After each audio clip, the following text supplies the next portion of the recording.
painful story of 16 of our gallant officers that were murdered in Delta State. You're going to say something, Amaka? Yes, I wanted to say something that, you know, I keep emphasizing on the fact that this is painful, but you can't respond to violent acts with more violence.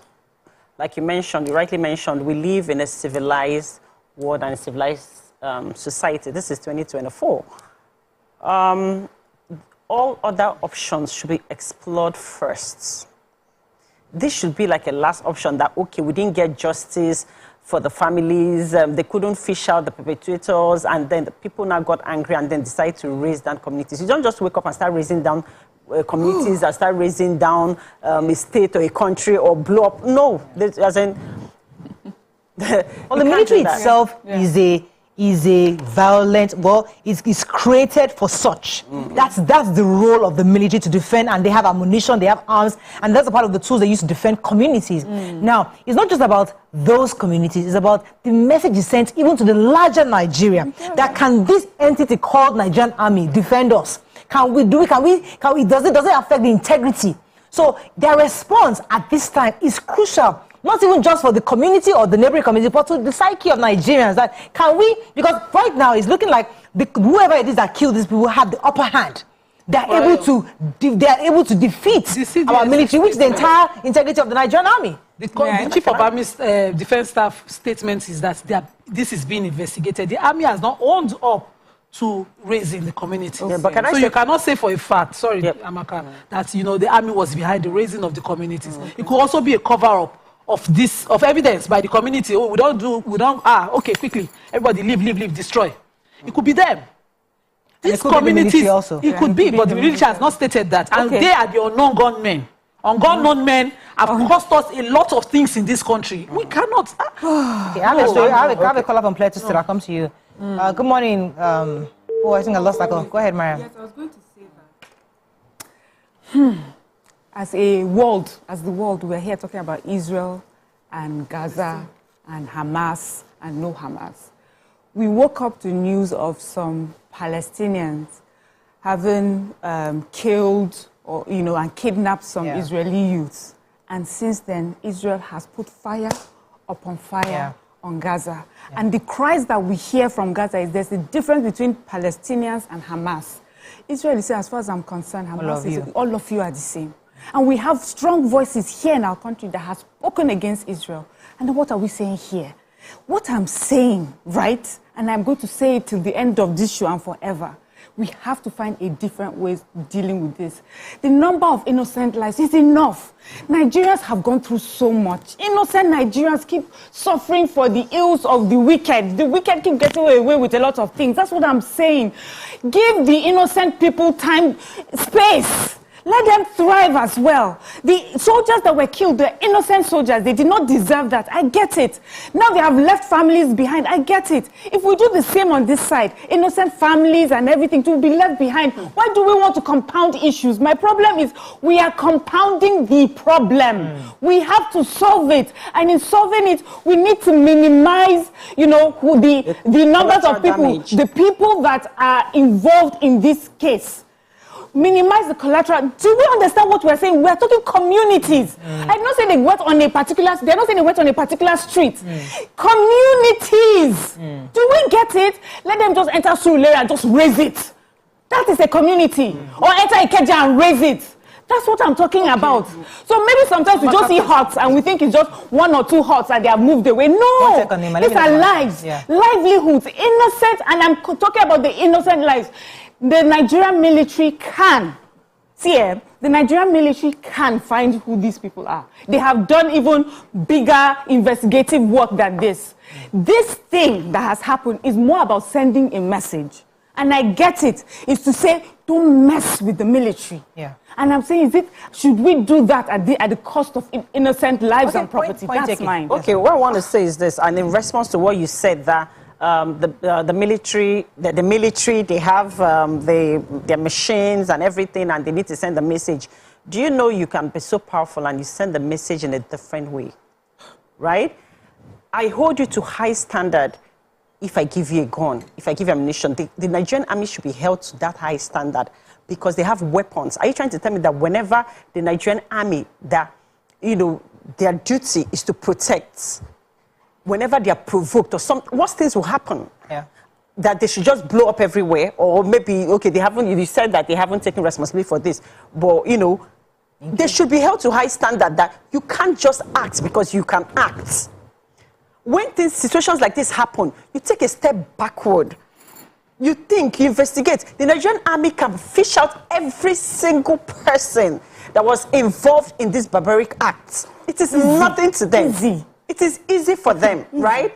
So, irrespective of the fact that this has happened, they're saying unknown gunmen, whoever, right, that did this. If it's not the Nigerian army that retaliated in that manner, even the people that killed the soldiers, the people that also raised down the communities, everybody should be brought to book. Let me take this comment and I'll come to you, Nyma. It says actions carry consequences. When offenders are not punished, people's hearts are schemed to wrong. Yeah. What were they thinking? If you bring maggot-infested firewood into your house, ants will come. What happened is despicable and unbelievable, killing soldiers in that number. So there's anger in the land. People are really upset. Now, I hear, Mariam, I think you have a point that innocent life shouldn't be the price we pay. But when you're talking about communities who are maybe willing or unwilling to help, because when you say, I want to investigate, I can only investigate if you're willing to offer me information. There's only so much I can get based on what you're willing to do. So I'm also seeing the part of, we have tried to investigate so many things. Soldiers have been killed in so many situations. I'm trying to remember the other one where it's, we lost a soldier. He was practically murdered. I can't remember what it was, a few years ago. The investigation is still ongoing, and even till now, we don't know, we don't know who the culprits are. So sometimes you feel that, and I think our former president has said it, that things are different in this dispensation. But when he was a military man, he could do and undo. But now he has to follow due process. Things are different now. So there's always that two sides. Like, what do we do? Do we follow due process and do the investigation? Or do we do what military men do best? Blow up the whole place and get military has solution. Intelligence. So military has intelligence. Our military is not it's not a crude military. No. I know they have intelligence, but sometimes investigations can be... Sometimes these things is not about intelligence. It's just about, as everyone has said, it's about sending a message. Yeah. It's not anger, it's sending a message. And I'm just saying that this sending a message, you have to find so a these different boys way. have sent a message to the Nigerian government by killing 16 military officers, not just mere soldiers. They started from the highest. And they killed military officers. They sent us a message. Which message are we sending to them? The motivational one. Yeah. I'm not saying what you're saying is wrong. I completely agree with what you're saying. Yeah. But sometimes strong hand back is what would deter. I'm looking at the most deterring consequence so that no community. I referred constantly to the NDLEA one. Yeah. I know that one. I had first-hand information about people affected. And I thought, why in Delta? And then this happened again in Delta. There's crime being covered up. These military officers were made scapegoats. If you don't have a deterring consequence, we will not only demotivate and encourage the criminals, we will demotivate people in the barracks. God forbid that the people in the barracks start to bring out what they hide under their beds, what is licensed to them, and start to do a reprisal so that civilians can feel what they're going through. We cannot have this in such a way that, don't worry, we're on top of it. In 3 months, we're still on top of it. They have not found them. No, I'm saying, we've seen investigations take forever. Where were those who killed those NDLE officials? What happened to them? They continue their businesses. They still sell the whatever forbidden criminalized items that they farm. They still grow them on the land in Nigeria. Are supposed to grow them. Going with your thoughts, would we say, what if the criminals that did this, the perpetrators of this act, you think they were sitting down in the village for it to be raised? You think they are not long gone? Yes, you have not solved the same thing. You have not solved the issue. Military is on ground. They would not be able to come back. You want them to come back. And so it was premeditated. Somebody actually called them and then did this to them. This in itself is quite heavy. And it's not something that one person or just a group of people can do without community having some kind of inkling. You're right. So somebody have alerted the security officials also. Let me take this call. It's been holding for a while. Good morning, Oloyede, I believe. Olori Egbe, thanks for calling. Good morning, Mariam, Nyma, and Mamaka. Yes. And the other Amaka, good morning. Today, this is my first time caller. Welcome to the show. All right. What I want to say, you see, what Nyma is saying is correct.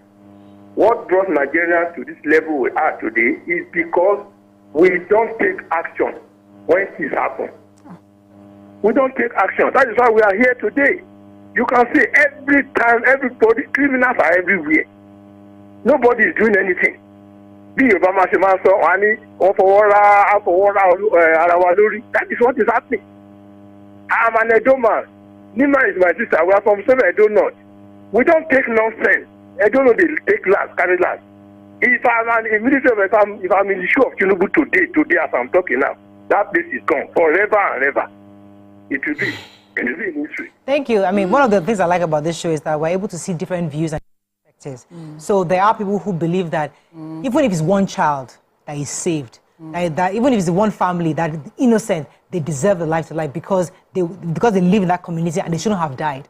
Others are saying, listen, the entire community is complicit because there's no way those boys or those youths had carried out those actions without somebody knowing or having an idea. And they should have actually alerted the security operatives on this. But either way, this is a really painful development, and I'm happy that the president has spoken immediately. I like the response of the president. And let's take a few comments before we go on a break. He's not happy with me today. He says, poor villagers shoot at themselves and burn houses to cover evidence.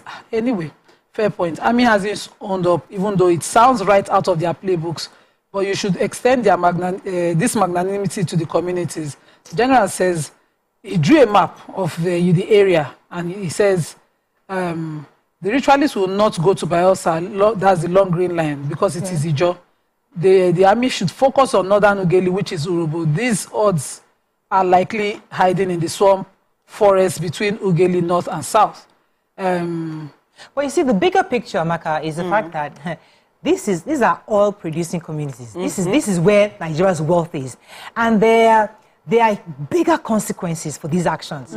Not just the fact that they killed this 16, but the fact that our commonwealth is vulnerable to these mercenaries or to these militia. These are people who have they probably have sophisticated weapons who are able to defeat our military. That in itself is an affront on the nation. They did not imagine if one, but they killed these people. Imagine if one were to run away. That one person, Mariam, don't be upset. That one person will feel emboldened that I kill soldier, nothing happened.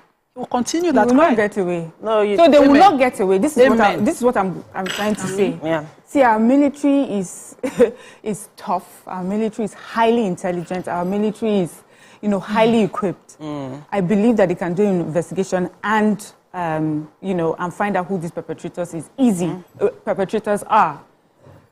The crime that was committed is a crime against Nigeria. By these mercenaries or whoever they are. And they did not defeat our military. No. They cowardly ambushed our military and they did what they did. And I believe that our military will not rest until they fish them out.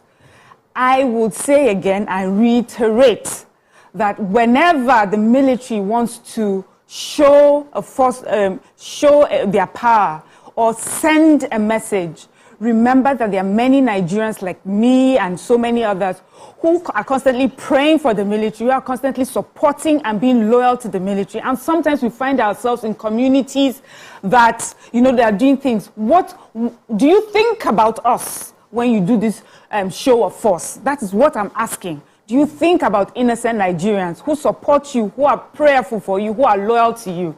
They did not defeat the military. They just cowardly were able to attack a few of you. And I pray, that we find these people. Okay. We have to wrap up. Let's take a few more comments on social media before we wrap up. Just a moment. So, Kizu says, Alaja, I thought you were an attorney. Sensible people want the perpetrators brought to book, but bringing down the community because of a few is not fair. I hope you have the same energy when it comes to Israel and Hamas. And Israel and Hamas is it's clear in history. I laid history here. I did. I talked about how this has been the fate of NDLE officials and how we have not been able to fight drug peddling in this country. Because of that. Because a community can kill an official of an employee of government coming on assignment, and nothing will happen, and they'll carry on their businesses. They have their areas fortified. They have their own personnel, weapons big enough to protect it. Because the consequence never happened. I know what I'm saying. It's not Hamas and Israel. You know how once again, our hearts go out to the families of those who've lost their lives, and we hope that indeed the defense headquarters are able to find the perpetrators of this crime and bring them to justice. That's all we can take on this segment. When we come back from our next topic, stay with us. We'll be right back.